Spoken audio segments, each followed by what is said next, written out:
Hi, I'm Chris. and I'm Tina, And we are Hollywood Haunters.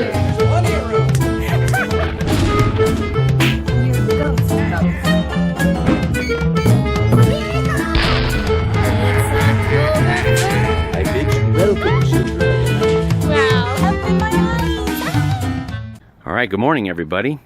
This is how far we got with the roof yesterday and this morning. I'm getting ready to add all my little toggles that go in between all these frames here. But I just wanted to show you guys real quickly kind of what we're looking at here. And these are the 4 pieces that go together, and they're going to be the bottom of the marquee. You'll notice that most of these, like I was saying yesterday, are 5 foot or almost 5 foot. And so what I did is the one that the extra foot, since the framing's closer, I put them where the majority of the weight's going to be supported.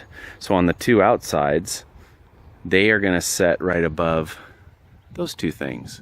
So that adds that extra support. And then in the middle here, most of the ticket booths that we saw, even though they are built a little bit shorter and freestanding, ours is going to actually go right in the middle and go all the way up to where this just sets right on top of it. So I won't really know how stable this is all going to be until I start getting it up there.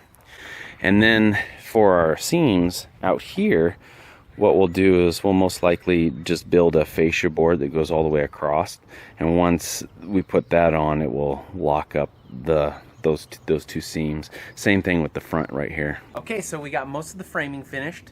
Now we're skinning the plywood on there, and I wanted to show you guys real quick, because these are such a odd shape and they were custom. It's always a good idea to try to make sure that they fit together nicely.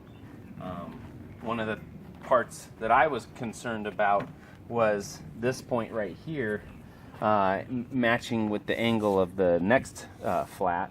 And so what I do is I just clamp them together, you know, using one of these kinds of clamps underneath, set them up off the ground, and then that way I can make sure that my pieces are nice and straight, which they're pretty good. There was a little bit of a gap there, so I just made sure that when I nailed this piece on just now, that it's tight. And then what I'll do is, if there's some kind of a edge that sticks over, I'm gonna Bondo it, make it nice. Another helpful hint that I always try to do, you guys, is I always use the factory edges as much as possible. Very rarely will I ever route off the edges, just because you never know if the framing is really straight. You don't know if there's like a staple or like a dent or a knot or something in the board that could mess it up. So I try to cut all my stuff either on the table saw or with a skill saw in a little setup jig or something. But I usually always will put my nice edges on the outside and then pull and adjust my framing to that. Or also too, if you guys see, sometimes there'll be like a little bit of a crack or something, like right on this one there's a little bit of a crack, but what we'll do is we'll just go back through and we'll Bondo those.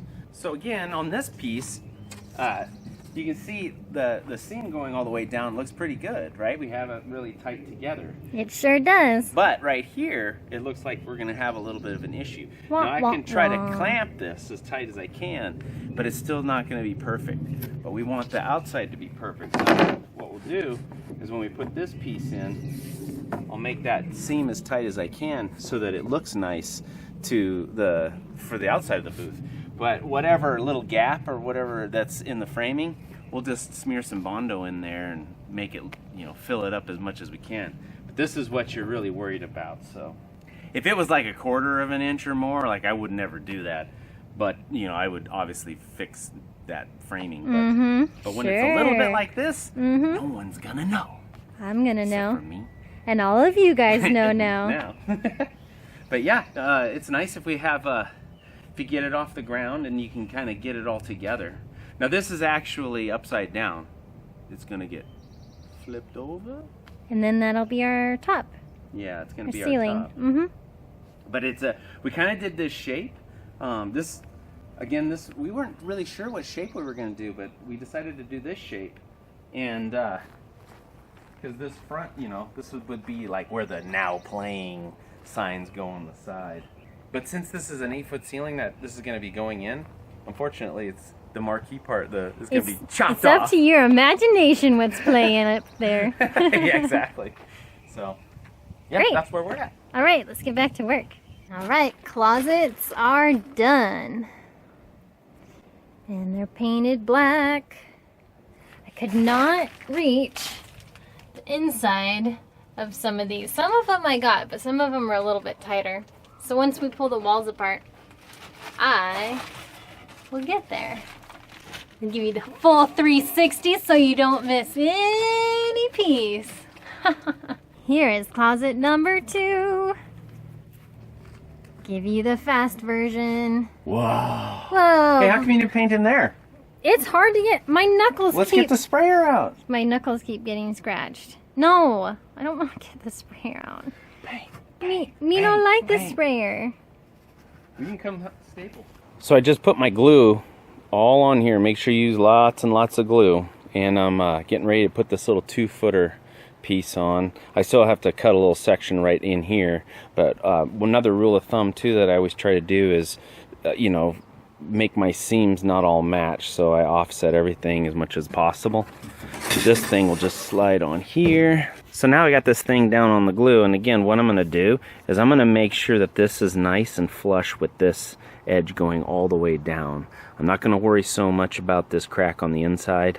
I want to get this as nice as possible so that way this edge is going to be right up against that edge on that flat. That's what we want.